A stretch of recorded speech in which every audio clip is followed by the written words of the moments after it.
Donc, bonjour tout le monde. Merci d'être ici. Donc, le premier message, ça va être un message très pratico-pratique. On a exceptionnellement accepté que vous veniez avec vos pizzas. Donc, on s'attend à ce que vous rameniez tous vos déchets pour nous permettre de le refaire les prochaines fois et pas les laisser dans l'amphithéâtre.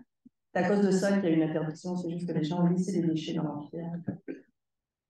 Donc, aujourd'hui, c'est un très grand honneur, en plus d'être une journée un peu particulière pour notre labo, mais d'accueillir un collègue, un ami, chercheur avec moi, qui vient de la Belgique, s'appelle Monsieur Olivier Bruyère et qui a été diplômé d'un diplôme en kinésithérapie et réadaptation, donc physiothérapie pour le Québec, et qui a eu aussi un doctorat en sciences de la santé publique et plus spécialement en épidémiologie en 2004. Donc on voit qu'on a nos formations et que c'est ce que ça donne comme belle carrière au fur et à mesure. Ces domaines de recherche, donc, aujourd'hui, on va vous parler des fractures et puis de la chute, de comment on le gère, mais il est aussi spécialiste de muscles avec la sarcopénie, de la gestion des résidences pour aînés, de l'ostéoporose surtout et des rhumatismes. Et en plus de tous ces domaines-là, ça fait que sa carrière, excusez-moi, j'en suis émue de le recevoir, est assez prolifique. Il a plus de 300 publications, beaucoup de subventions, plus de 100 étudiants gradués. Il est membre exécutif de la Société européenne d'arthrose ostéoporose, secrétaire général du Belgium Bone Club, président de la Belgium Aging. Il est aussi éditeur en chef de plusieurs journaux. Donc, c'est mon plaisir de vous permettre aujourd'hui de l'accueillir et de l'entendre. Olivier, la salle est à toi. Merci beaucoup Mylène pour cette très gentille introduction. Donc, c'est un plaisir pour moi d'être ici et avant d'aller discuter d'une thèse dans quelques heures, ben voilà, on m'a demandé de faire peut-être un petit point de vue sur le muscle, sur la chute, sur les fractures, le bilan, la prise en charge. J'ai évidemment pas de conflit d'intérêt pour cette présentation. Alors, j'ai eu un peu de difficulté finalement quand Mylène m'a proposé cette thématique-là, quand on a discuté ensemble de cette thématique-là, parce que finalement, quand je regarde simplement chute, personnes âgées, et prise en charge, rééducation, ben, je me retrouve avec 10 000 références. Même si je suis un peu plus spécifique sur les domaines qui m'intéressent un peu plus, muscles, sarcopénie et fractures, rien qu'avec ces mots-là dans le titre, ben, je me retrouve aussi avec près de 1000 publications. Donc, je suis obligé de faire des choix, évidemment. Et donc, je vais faire des choix en fonction peut-être de mon domaine d'intérêt. Ça reste quand même l'adulte sain. Donc, je ne suis pas du tout un spécialiste des pathologies spécifiques de la personne âgée, maladie ou pathologie neurologique, par exemple. Je m'intéresse quand même à l'adulte sain, peut-être un petit peu plus à la sarcopénie, aux muscles, à l'activité physique. J'ai essayé de retrouver aussi des articles qui peuvent finalement vous donner un message clé. Donc, j'aime bien quand même ces articles où on peut retirer finalement une idée qui peut éventuellement nous être utile dans notre recherche clinique après ou bien dans notre pratique quotidienne. Et donc, je vais m'intéresser un petit peu aux chutes et aux fractures, évidemment, c'est l'objet principal de cette conférence, avec les personnes à risque de chute et le dépistage, le muscle avant et après la fracture et l'importance d'évaluer cette fonction musculaire et de l'intérêt de l'activité physique et du renforcement musculaire.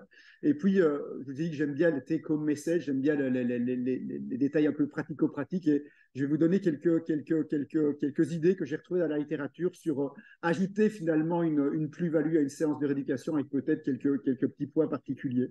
Et puis, je déborderai un tout petit peu, mais finalement, vous verrez que ça reste quand même très fort dans la thématique. Je parlerai un tout petit peu d'agisme, parce que c'est une thématique que je ne connaissais pas spécialement et que j'apprends à maîtriser ou à comprendre, en tout cas depuis quelques années. Et je pense qu'il y a quand même pas mal d'éléments là-dedans à pouvoir garder en tête lorsque l'on évalue une personne âgée. Et puis, je vous parlais d'un article qui a été publié il y a quelques jours par un collègue et moi-même sur How much sport is too much. Et là aussi, il y a quelques éléments qui sont intéressants dans la prévention des chutes, dans la prévention des fractures, dans l'activité physique. Et donc voilà, donc je parlerai un petit peu de l'ensemble de ces éléments-là. Donc, si je commence peut-être avec la partie initiale finalement de ce talk sur les chutes et les fractures, je ne vais pas vous apprendre énormément de choses ici, surtout dans un service, dans un département plutôt de gériatrie, de recherche sur la personne âgée. Mais vous savez évidemment que le nombre de chutes, la prévalence des chutes chez la personne âgée est relativement importante. En Belgique notamment, lorsque l'on on interviewe les gens sur leur chute, donc c'est vraiment de l'auto-reporting, eh bien on se rend compte qu'il y a une trentaine de femmes qui rapportent avoir eu une chute, de femmes de plus de 65 ans qui rapportent avoir eu une chute au cours de la dernière année, 15% des hommes, et c'est probablement extrêmement sous-évalué, parce que vous savez très bien qu'il y a un sous-reporting des chutes, surtout quand on considère qu'elles ne sont peut-être pas si importantes que ça. Et pourtant, il y a quand même beaucoup d'études qui montrent que s'il n'y a que 15% des chutes à peu près qui ont réellement une conséquence traumatique, une chute, une hospitalisation, une contusion, mais il y a quand même 85% des chutes qui peuvent avoir des conséquences psychologiques. Alors évidemment, ça peut aller du syndrome post-chute, la régression psychomotrice, mais ça peut aussi simplement être la peur de chuter qui va faire que si j'ai peur de chuter, je fais moins de mouvements. Si je fais moins de mouvements, j'ai moins de masse musculaire. Si j'ai moins de masse musculaire, eh bien, j'aurai encore plus de chutes. Et donc, c'est un cercle vicieux. Et donc, ça reste quelque chose qui est important. Donc, nous, on estime, et je pense que vous êtes totalement d'accord avec moi, qu'une chute n'est jamais quelque chose qui n'a pas de conséquences. Donc, vraiment, la moindre chute doit être prise en compte et demande finalement une intervention, au moins en termes de dépistage. Alors, vous savez évidemment qu'il y a une grande relation entre les chutes et les fractures. 90% ou 90% des fractures de hanche sont la conséquence d'une chute. C'est ce que l'on dit souvent, hein, c'est plus vous chutez, plus vous allez avoir une augmentation du risque de fracture. Et là, je reviens surtout sur ces conséquences. Hein. Beaucoup de gens, même en maison de repos, quand on va voir, nous les gens, en maison de repos, en maison de retraite, et qu'il y a eu une chute et que la dame nous dit, ou le monsieur nous dit, oui, mais je n'ai pas eu de fracture, je n'ai pas été hospitalisé, donc ce n'est pas grave.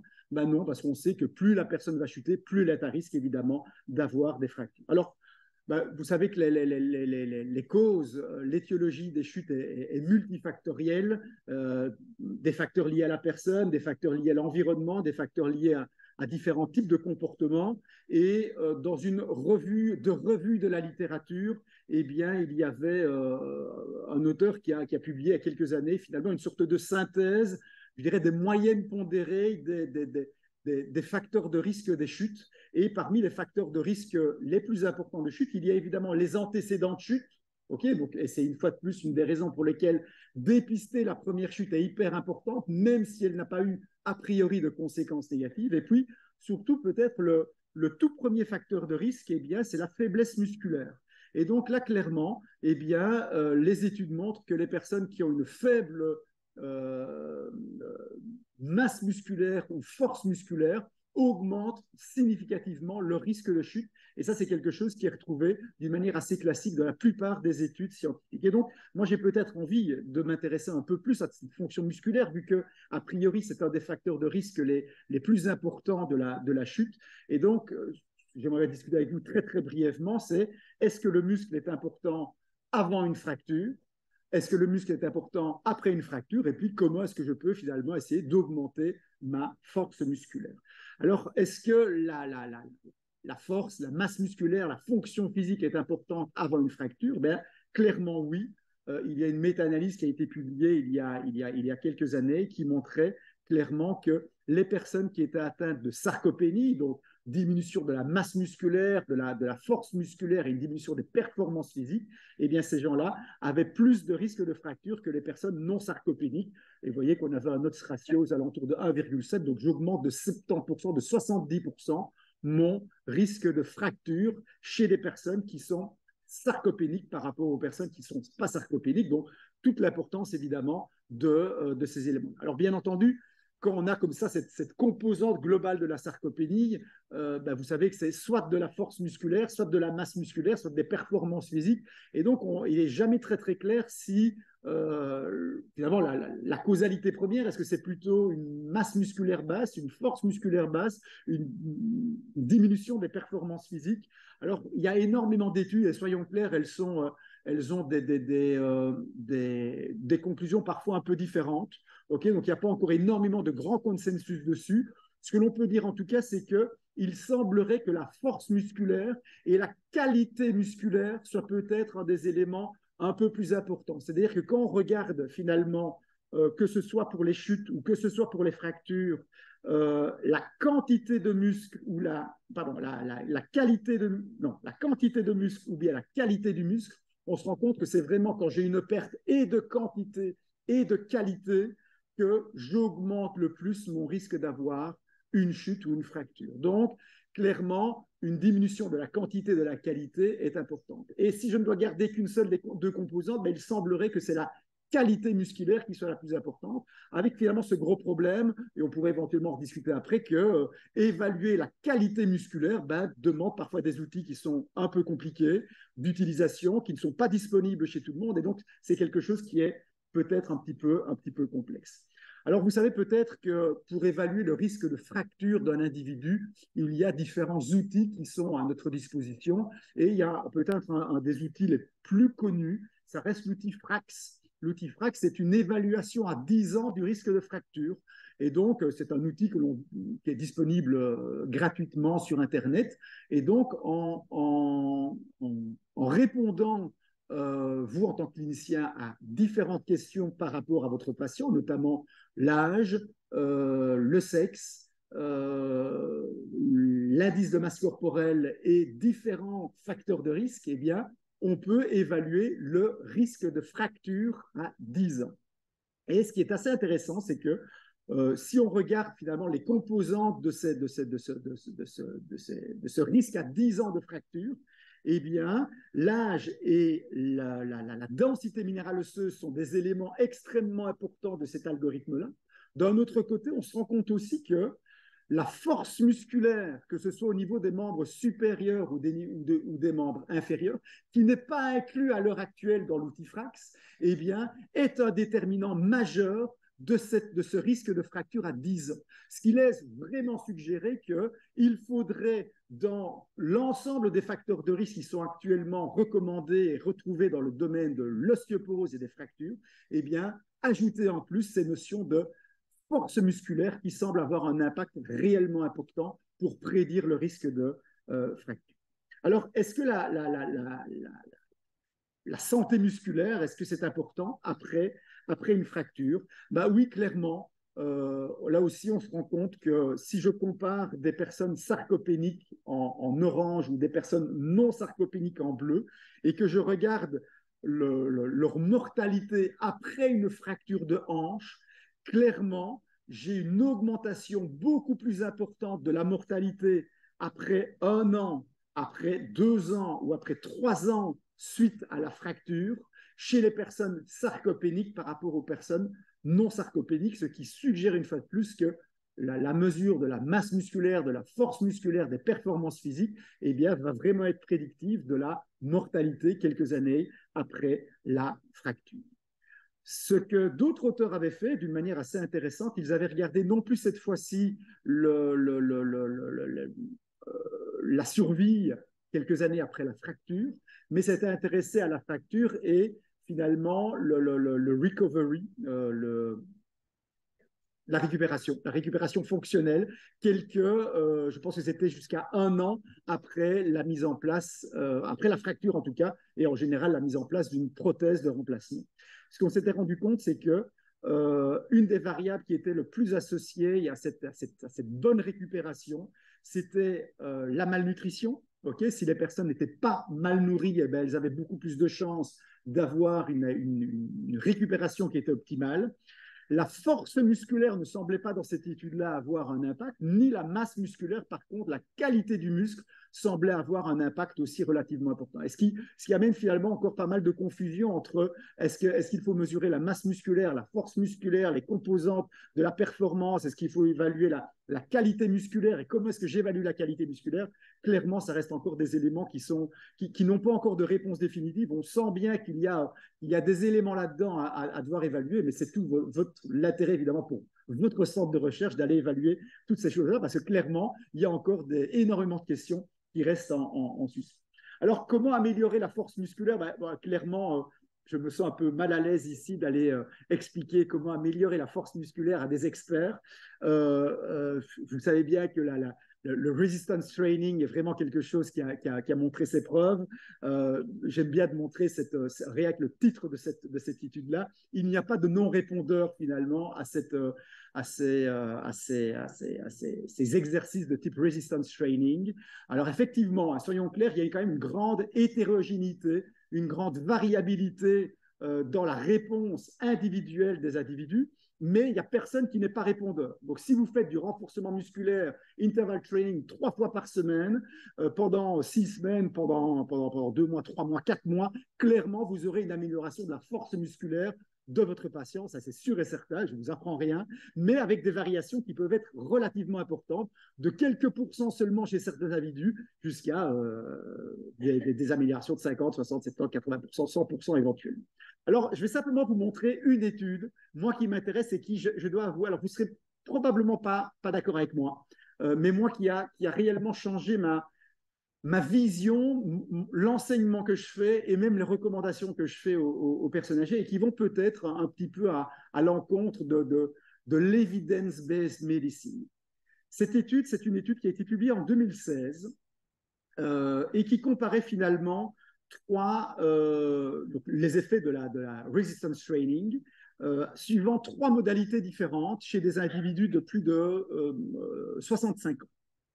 Il y avait au départ le groupe high qui faisait 2 fois 10 à 15 répétitions à 80% de la 1RM. Okay, donc très difficile, okay, et vous faites une dizaine de répétitions et vous faites ça 2 fois. Okay, et on fait ça 3 fois par semaine. Okay, donc ça, c'est le groupe high. Le groupe low fait seulement 1 fois entre 80 et 100 répétitions à 20% de la 1RM. Okay, donc quelque chose de très facile. Okay, on appuie, on pousse sur une barre, quelque chose de simple, et je fais entre 80 et 100 répétitions. Pas très compliqué. Et puis, on a le groupe, je dirais, intermédiaire, low plus, une fois 60 répétitions à 20% de la ARM et 10 à 20 répétitions à 40% de la ARM.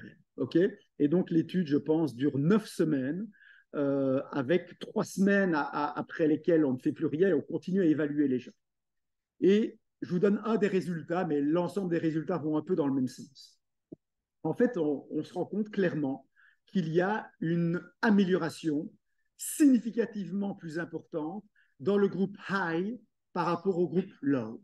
Okay, et donc, finalement, ces données-là, plus toutes les autres données publiées depuis les 2 dernières années, et notamment les données publiées dans ce centre de recherche, eh bien, ont fait que les recommandations disaient il faut faire du high interval training avec de la résistance compliquée, avec entre 8 et 12 répétitions, 2 à 3 séries, et faire ça 3 fois par semaine. C'est exactement les recommandations. Et donc, je ne peux être que d'accord avec ça. Mais alors, moi, j'ai envie d'avoir totalement une autre vision. Bon, non, pas totalement une autre vision, mais j'ai une autre vision en tout cas. Me dire que, effectivement, le high intensity a été bien meilleur, clairement. Mais dans le low ici, j'ai quoi? J'ai une amélioration quand même de 20% de ma force musculaire. 20% de ma force musculaire. Ça reste énorme. Ça reste énorme.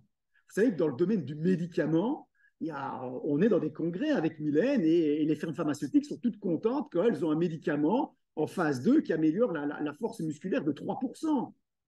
Et le jour où on aura un médicament qui améliorera ça de 5% sans effet secondaire, le médicament sera sur le marché. Donc ici, on se retrouve avec un exercice hyper efficace qui n'améliore que de 20%, et c'est pour ça qu'on ne le recommande pas. Et bien, vous voyez que je ne suis pas totalement d'accord. Et donc, moi, ma vision, et depuis 5 ans, enfin depuis 6-7 ans maintenant que j'ai cette idée-là en tête, cet article-là en tête, et certains autres articles d'ailleurs du même style, je me dis effectivement, si votre patient veut faire ou a les capacités et a la volonté de faire, a le mental pour faire de la high intensity, ben c'est encore mieux. Évidemment, encourageons ça. Mais si le patient ne veut pas, il est d'accord de faire de l'activité physique, mais il ne veut pas se donner, quoi, parce que mentalement, c'est compliqué de faire c'est quelque chose de difficile pour la plupart des gens. Eh bien, vous voyez que c'est quelque chose, moi, que je recommande quand même. C'est-à-dire que je ne vais pas aller mettre la pression sur une personne âgée qui veut faire de l'activité physique, mais qui n'irait pas faire la bonne activité physique. Donc, j'ai vraiment cette vision qui est peut-être un peu à contre-courant de ce que l'on recommande à l'heure actuelle. Et donc, une fois de plus, je suis totalement d'accord que le high intensity est bien meilleur que le reste, mais dans le reste, j'ai quand même 20% d'amélioration et ça me semble être quelque chose de vraiment fondamental. Donc clairement, moi, si j'ai un take-home message, c'est pratiquons de l'activité physique, peu importe laquelle c'est. Il faut que les personnes pratiquent de l'activité physique et faites quelque chose qui plaît. C'est quelque chose qui me semblera vraiment quelque chose d'important.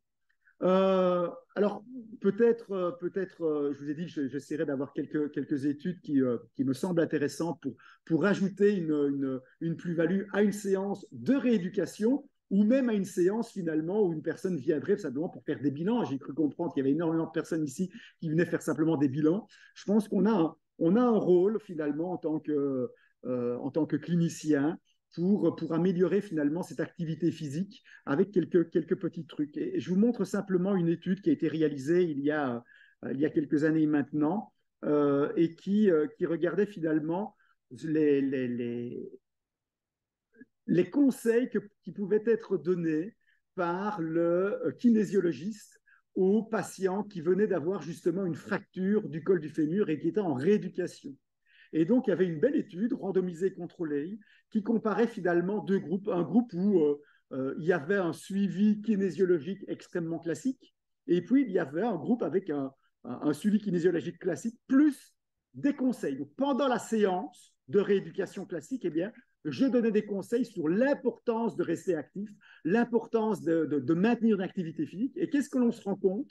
C'est que quelques semaines après ces interventions-là, eh bien, clairement, pendant l'hospitalisation et la suite de l'hospitalisation, les patients du groupe expérimental marchent plus que les autres, font plus de pas que les autres. Donc, pas plus des simples petits conseils que l'on peut donner dans de la rééducation, parce qu'on a peut-être un petit peu le temps en tant que kinésiologiste, et bien peut-être être quelque chose d'intéressant. Et donc là, je pense qu'il y a un petit truc à faire. Alors, je me doute bien que souvent, c'est ce que l'on fait. On donne de toute façon des conseils, mais ce que je trouve bien, c'est de savoir que la science nous montre que les conseils que l'on a donnés eh bien, ont vraiment été efficaces, puisque clairement, les personnes qui ont eu accès à ces conseils-là ont augmenté leur nombre de pas. Alors, effectivement, si l'on s'intéresse toujours à ces stratégies de communication, et donc sur ces stratégies de communication, sur l'importance de l'activité physique, l'importance de maintenir une activité physique quand on est à l'hôpital, quand on est à domicile, eh bien, clairement, on se rend compte, et c'est le graphique du bas ici, on se rend compte que les personnes auto-rapportent réaliser plus d'activité physique quand ils ont eu cette communication finalement positive sur l'importance de l'activité physique. Par contre, il faut quand même reconnaître qu'on n'arrive pas encore à améliorer clairement, dans ces études-là en tout cas, les performances physiques. Donc, on arrive à augmenter le nombre de pas, on arrive à augmenter le nombre d'activités, la dépense énergétique réalisée tous les jours par les patients, avec notre petite stratégie de communication, mais les performances physiques ne sont pas encore augmentées. Alors, une des explications des auteurs était que probablement la durée de suivi n'était peut-être pas suffisamment importante, ou bien aussi que l'intensité des exercices n'était peut-être pas suffisamment importante. Et là, justement, on aura justement peut-être un rôle, peut-être un petit peu plus important pour dire que l'activité physique, c'est quelque chose de bien, la marche, c'est quelque chose de bien, mais qu'il faudrait peut-être aller vers quelque chose qui renforce peut-être un petit peu le muscle, avoir des stratégies de montée de marche peut-être pour vraiment avoir un effet musculaire un petit peu plus important. Et alors peut-être quelque chose qui est intéressant, c'est que la stratégie de communication qui semblait dans cette méta-analyse-là la plus intéressante, c'était les exercices, ou en tout cas les communications qui visaient à généraliser un exercice à une autre situation à la maison. Et ça, c'est quelque chose qui est important, c'est-à-dire que si vous faites faire des squats à votre patient ici dans ce centre de recherche, ben, il faut qu'on comprenne pourquoi ça peut être utile chez lui. Si vous faites de la marche arrière chez le patient pour améliorer son équilibre, il faut qu'il comprenne pourquoi est-ce que à son domicile, ça peut être important. Ben, ça peut être important pour ouvrir une fenêtre, pour ouvrir une armoire lorsqu'on se déplace vers l'arrière. Donc, il y a énormément de raisons. Donc, en fait, ça veut dire que, une fois de plus, si j'ai mon take-home message, c'est vraiment de se dire, chaque fois que je fais faire un exercice à un individu, il faut peut-être que je lui explique en quoi cet exercice-là va pouvoir lui être utile dans sa vie de tous les jours, à son domicile. Pourquoi est-ce que ça pourrait améliorer finalement son autonomie? Alors, un autre point qui me semble aussi important, c'est l'adhérence au traitement. Vous savez qu'on a beau avoir le meilleur médicament au monde, ben, il ne sera pas efficace si le patient ne fonctionne pas. Et vous avez bien compris que dans le domaine musculo-squelettique, et le domaine qui m'intéresse un peu plus, arthrose, ostéoporose, sarcopénie, clairement, je reste persuadé que le meilleur médicament au monde reste l'activité physique. Mais donc, on sait, vous le savez très bien, que la compliance, la persistance des patients à ces programmes d'activité physique est loin d'être optimale. Et donc là aussi, eh bien, il y a eu des méta-analyses, des études qui ont essayé de voir quelles étaient les stratégies les plus efficaces pour améliorer la compliance, pour améliorer l'adhérence au programme d'activité physique. Et donc, clairement, la méta-analyse là-bas montre qu'il existe des programmes qui permettent d'améliorer la compliance des individus, mais en gros qu'il y a deux points qui sont peut-être les plus importants pour améliorer cette compliance-là. Alors, la télécommunication, les nouvelles technologies, et je pense que c'est quelque chose que vous utilisez déjà ici, et c'est quelque chose qui doit être mis en place parce que c'est effectivement quelque chose d'extrêmement important. Et puis, je reviens peut-être sur quelque chose dont on a déjà discuté, c'est-à-dire intégrer les exercices dans la vie quotidienne. C'est-à-dire, ça, c'est quelque chose qui est intéressant. Peut-être, que plutôt que d'aller faire 2 fois 10 squats, eh bien, peut-être qu'aller monter les escaliers 2 fois ou 3 fois pour montrer vraiment tout l'intérêt que ça peut avoir dans ma vie de tous les jours est peut-être quelque chose qui peut être intéressant. Mais donc, on en revient vraiment à utilisant cette activité de la vie de tous les jours pour améliorer l'activité physique de mes individus. Alors, je vous avais dit que je parlerais un tout petit peu d'agisme, parce que c'est un de mes collègues, Stéphane Adam, qui m'a finalement fait baigner un petit peu dans cette atmosphère-là et qui m'a fait prendre conscience finalement de l'agisme. Vous savez que l'agisme, c'est les stéréotypes, les préjugés, les discriminations à l'égard des autres et de nous-mêmes en fonction de notre âge.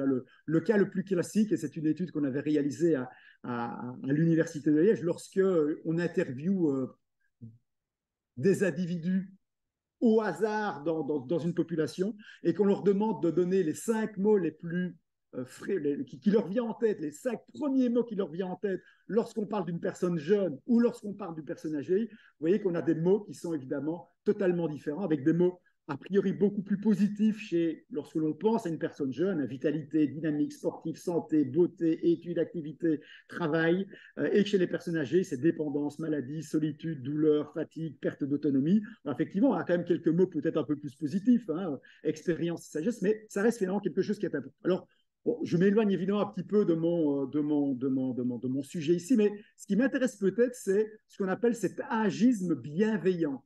Finalement, c'est peut-être vouloir surprotéger une personne âgée pour son bien-être, vouloir finalement faire trop pour cette personne-là pour son bien-être, et ça pourrait finalement conduire à quelque chose qui est peut-être un petit peu plus négatif. Et je vais vous donner 3 exemples, 3 études. La première, finalement, c'est cette enquête de santé publique qui avait été réalisée en Belgique il y a quelques années, et lorsqu'on interviewe les personnes de plus de 65 ans, et on leur demande qui n'est pas satisfait de ses contacts sociaux, eh bien, on a extrêmement peu de personnes qui se disent insatisfaites des contacts sociaux. Donc, en gros, on a moins de 10% des personnes, donc une personne sur 10, qui estiment ne pas être satisfaite de ses contacts sociaux. Et alors, si j'extrapole ça peut-être à nous, à notre activité physique, ça veut dire quoi? Ça veut dire probablement que il n'y a pas une obligation, comme ça se fait, comme on a voulu faire en Belgique en tout cas, à promouvoir les activités de groupe. Okay, à partir de 65 ans, on est obligé moralement de s'inscrire à des gymnastiques du 3e âge. En maison de repos, en maison de retraite, on est obligé d'aller faire de la gymnastique de groupe. Okay, on ne peut pas faire de la gymnastique tout seul, on est obligé d'être en groupe. Ben, je pense que, et pourquoi, la raison c'est quoi? Ça va favoriser le contact social. Mais ils n'ont pas besoin de ce contact-là. Okay, il y a énormément d'études qui montrent que des contacts sociaux extrêmement limités, mais de qualité, sont beaucoup plus importants que d'avoir comme ça une gymnastique de groupe avec 30 personnes que la personne âgée ne connaît strictement pas. Donc, je dirais que c'est mon take-home message, là aussi, c'est que ne pas s'obliger finalement à encourager les personnes à faire de la gymnastique de groupe, à faire de la gymnastique du troisième âge, à s'inscrire dans des clubs si en réalité ils n'en ont pas particulièrement envie. Alors, la deuxième étude, finalement, sur cet agisme, c'est une étude publiée il y a 20 ans, hein, mais une étude qui m'a vraiment très, très intéressé, avec trois groupes de personnes qui devaient faire un puzzle. Okay, un puzzle un peu compliqué. Okay, et donc, le groupe 1, qui ont été aidés, ont reçu une aide considérable pour réussir à faire le puzzle. Le groupe 2, ils étaient encouragés simplement, mais pas d'assistance. Okay, donc, on n'était pas là à aider pour faire le puzzle à leur place. Et le groupe 3 n'a aucune formation, a simplement été suivi de témoins. Okay, donc, on a regardé le temps qu'ils mettaient, finalement, quelques jours après cette étude-là, pour réaliser ce puzzle-là. Eh bien, le groupe 2 s'est amélioré. Okay, et c'est le seul groupe qui s'est vraiment amélioré. Donc, on a eu finalement un encouragement. Et ce qui est peut-être le plus intéressant, c'est que ce groupe 1, que l'on a encouragé, mais qu'on a surtout aidé, ils se sont dégradés. Okay, c'est même pas qu'ils ne se sont pas améliorés, ils se sont dégradés. Alors, si j'extrapole ça une fois de plus à peut-être nos activités, ben ça veut dire que moi je reste persuadé, et je ne suis pas le seul là-dedans, à dire qu'il faut aussi encourager l'autonomie de la personne âgée, réaliser des exercices dans un centre, quand la personne va à la gym, c'est très bien, et encourageons à faire ça, mais ça ne doit pas être le seul élément. Encourageons les gens à faire aussi à la maison, encourageons les gens à le faire et pour que ça devienne dans la vie de tous les jours. Il ne faut pas toujours que la personne se sente obligée de faire quelque chose parce qu'il y a quelqu'un qui est à côté d'elle. Ou sinon, elle ne fera que de l'exercice physique quand il y aura un kinésiologiste ou un autre spécialiste de la santé à côté de lui. Et donc ça, pour moi, c'est vraiment quelque chose qui est important. Encourageons vraiment les personnes à aller faire de l'activité physique de leur propre initiative. Et donc, une fois de plus, ça reste de l'éducation thérapeutique du patient, ça reste vraiment de la communication, de la stratégie de communication, de l'encouragement à réaliser de l'activité physique, et ça me paraît être vraiment un élément qui est important.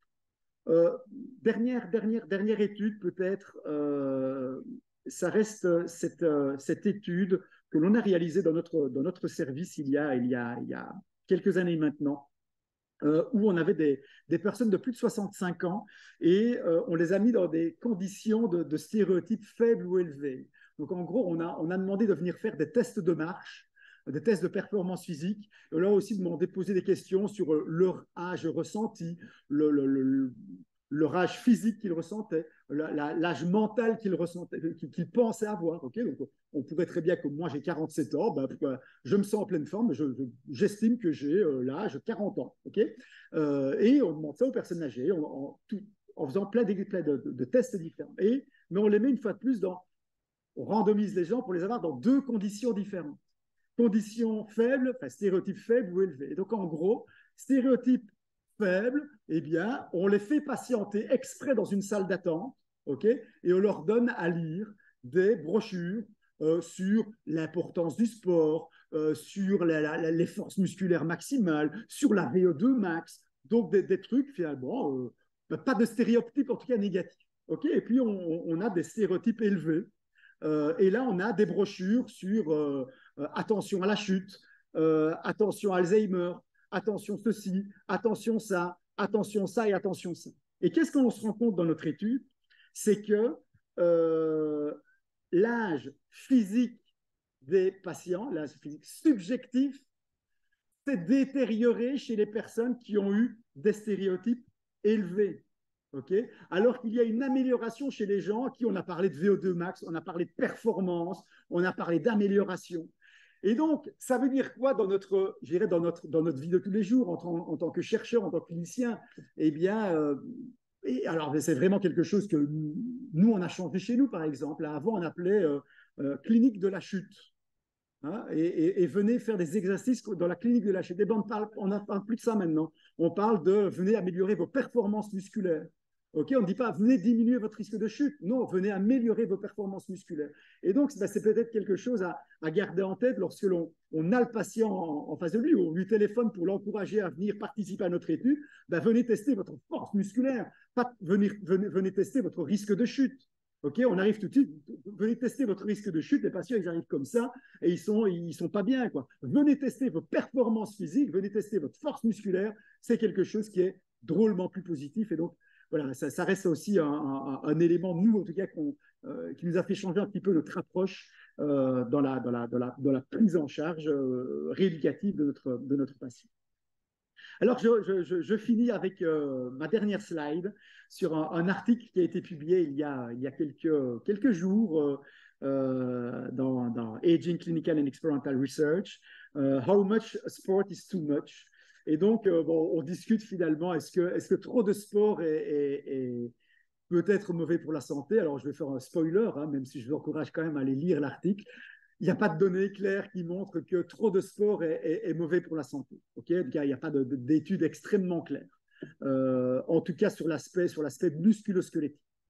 Mais il y a peut-être trois éléments qui me semblent intéressants. Le premier, c'est que on s'est intéressé aux événements indésirables dans les études randomisées et contrôlées sur les effets de l'activité physique sur le bien-être de la personne âgée. Et donc, on regarde évidemment l'amélioration des performances physiques, des performances musculaires, des chutes, des fractures, mais on a aussi un reporting des événements indésirables.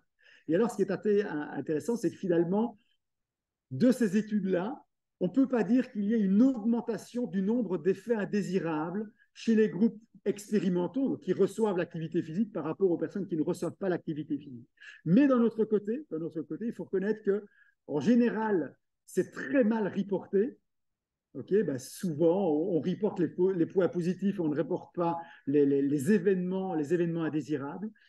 Et puis, en général, les études ont une durée finalement relativement courte. Et vous le savez très bien, hein, c'est des études de quelques semaines, quelques mois. On a parfois des études qui durent un an, rarement plus. Et donc, on est évidemment limité pour aller voir les effets indésirables de l'activité physique sur certains paramètres musculaires ou osseux.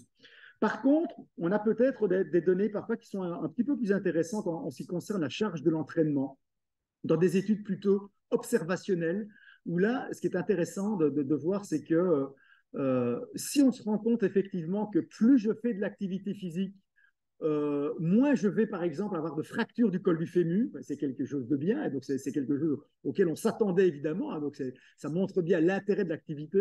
On se rend compte aussi qu'il y a une augmentation de certains types de fractures, notamment les fractures de l'avant-bras. Okay, peut-être dû au fait que les patients vont un peu plus chuter dans des activités qui ne sont peut-être pas totalement faites pour eux. Et donc là, une fois de plus, c'est mon take-home message, c'est-à-dire que quand une personne âgée se remet au sport ou continue le sport, et qui est en plus à risque de chute ou à risque d'ostéoporose ou de fracture, peut-être qu'un des conseils, c'est de dire n'allez pas faire ça, n'allez pas courir ou faire votre activité dans le noir, n'allez pas faire ça dans les bois. Donc il y a peut-être certains conseils à donner pour justement éviter ces effets indésirables de l'activité physique que finalement on aimerait ne pas voir.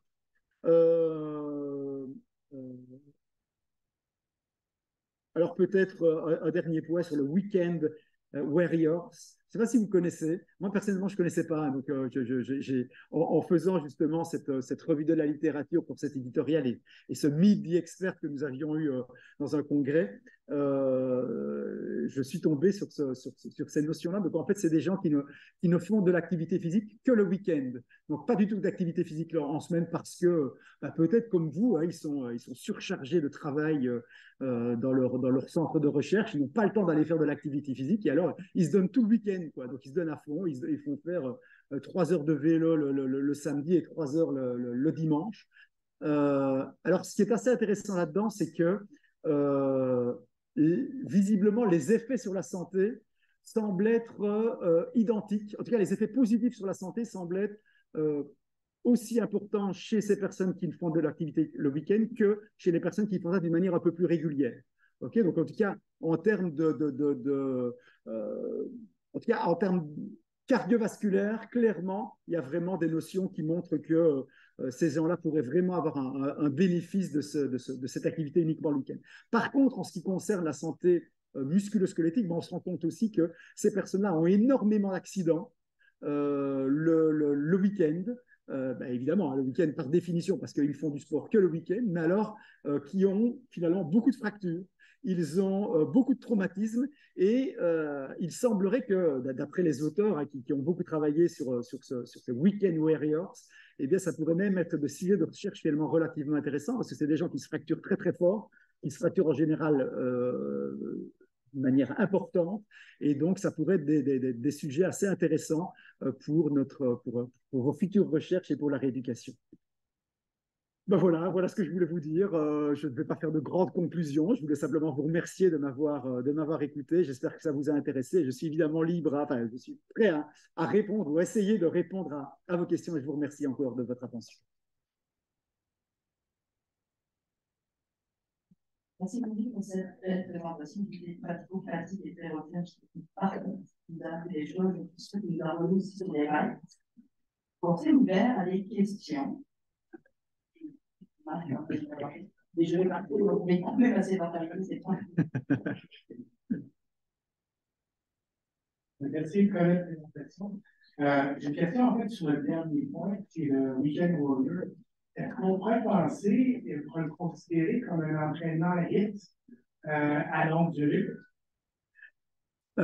Alors, très très bonne question. Très très bonne question. Alors, il y a très peu de données. Donc, sur les Weekend Warriors, j'ai vu une vingtaine de publications scientifiques et dont certains commentaires. Donc, il y a assez peu de données, mais visiblement, ces personnes qui font ça le week-end le font à fond. Donc, ils ne sont pas là pour faire de l'endurance. Et donc, s'ils donnent le week-end, ils vont peut-être 1h30, mais ils vont se faire 1h30 à fond avec de l'intervalle. Donc c'est peut-être effectivement une sorte d'intervalle assez intéressant.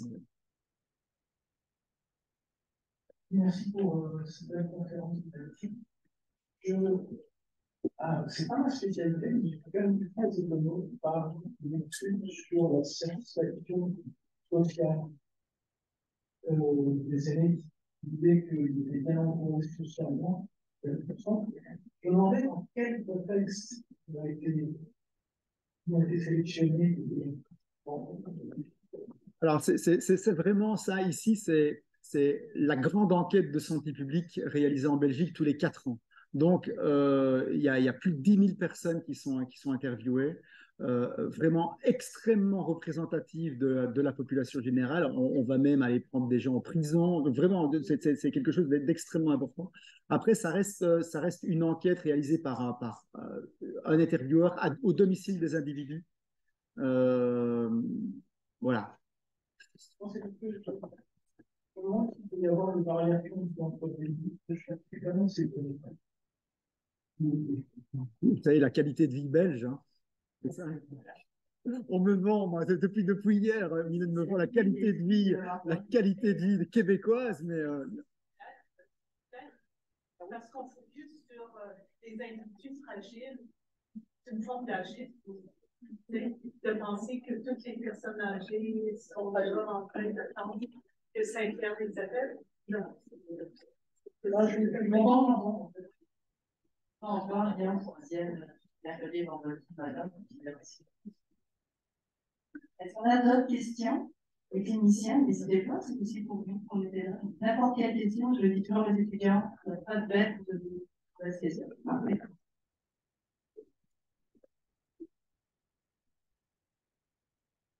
Mais encore, chez Sinon, encore, à l'ACD, et ça revenait un peu que tu disais avec elle, c'est vraiment intéressant de vous confirmer et qu'on apprend plus sur la force musculaire, puis à quel point c'est important de rester en forme, même après une chute, avant une chute.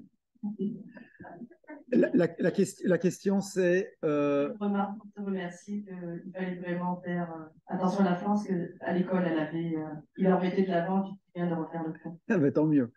Je suis rassuré quand même. Je vais me permettre parce que tu m'as aiguillé. C'est plus pour une perspective, puis peut-être qu'on va collaborer là-dessus, on ne sait jamais, mais tu nous montres la qualité musculaire, tu sais à quel point c'est une notion qui m'intéresse, mais tu l'as bien dit, il y a beaucoup de définitions. On va dire des milliers de définitions sur d'un point de vue clinique, à un point de vue très très recherche, on a le droit au MRI, on a le droit à tout ça.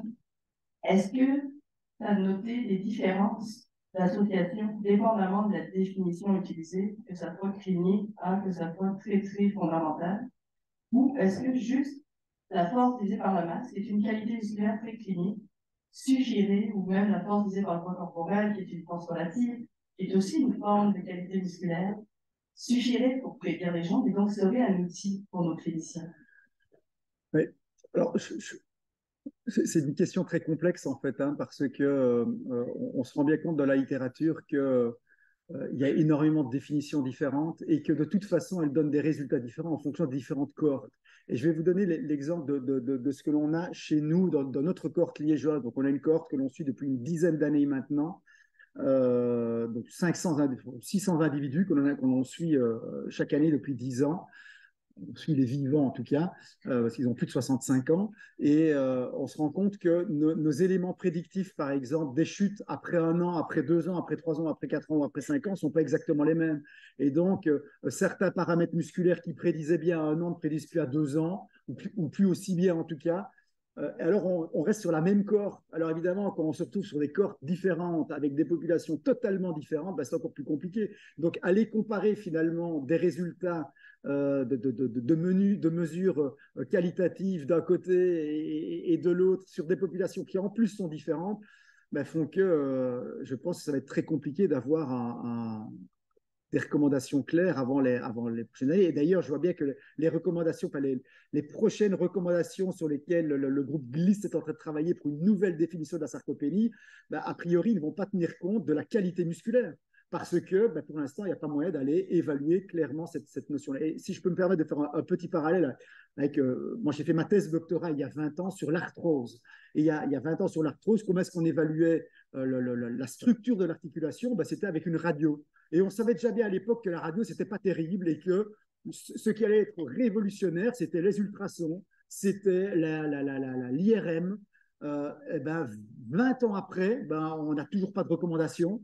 On ne sait toujours pas s'il faut faire et tous les mois, il y a une nouvelle publication scientifique pour trouver une nouvelle technique de mesure de la qualité du cartilage avec l'IRM. Et donc, bah, c'est bien, hein, c'est super bien, mais avec ça, donc ça fait avancer un petit peu la science, mais ça ne fait pas avancer nous, cliniciens, parce qu'on se retrouve avec des dizaines de formules différentes bah, qui ne sont validées que dans un centre, qui ne sont pas validées de manière externe, et ça ajoute de la confusion, en fait. Et j'ai un peu peur qu'avec la qualité musculaire, qui pour moi est probablement la plus importante, mais avec le nombre d'études que l'on a et le nombre de critères, bah, ça ne va pas être facile. Donc j'ai envie de dire pour l'instant, bah, restons sur quelque chose de simple, quoi. Restons sur quelque chose de force musculaire avec un grip, restons sur quelque chose d'utile pour tous les cliniciens, quoi, et disponible à un coût extrêmement, extrêmement limité partout dans le monde. Et c'est pour ça que je suis totalement fan du hand grip ou bien du lever de chaise, quoi. Pour moi, c'est un outil qui est merveilleux, quoi. C'est gratuit, on peut faire ça partout, c'est hyper reproductible, c'est globalement reproductible. Alors effectivement, c'est probablement moins prédictif qu'une super mesure de la qualité musculaire, qu'une biopsie, machin, mais on ne peut pas se permettre de le faire chez tout le monde, vous le savez bien. Oui. En fait, moi, j'avais juste une question par rapport à est-ce qu'un bon entretien de la qualité musculaire et cardiovasculaire pourrait être un bon marqueur prédictif pour tout ce qui est la fonction cognitive?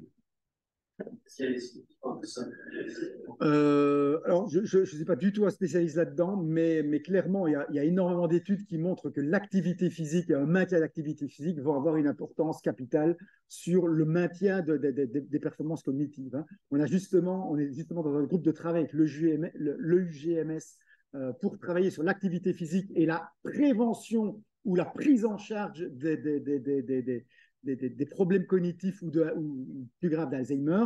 Eh bien, clairement, il est recommandé de faire de l'activité physique parce que là, il y a des preuves relativement claires que, au niveau préventif, en tout cas, ce sera vraiment quelque chose qui est important. Chez des personnes qui ont déjà ces problèmes de perte cognitive, l'intérêt de l'activité physique semble toujours très intéressant, mais on a moins de données extrêmement robustes.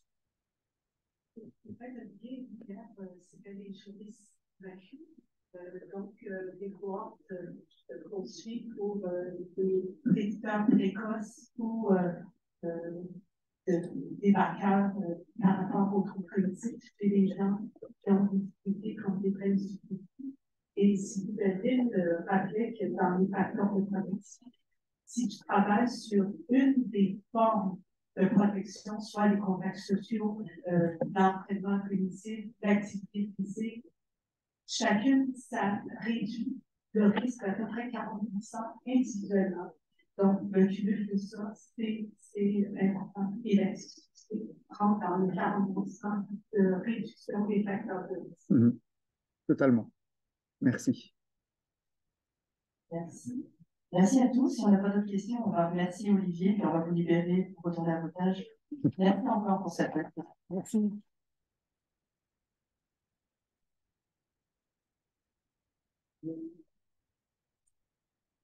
Voilà.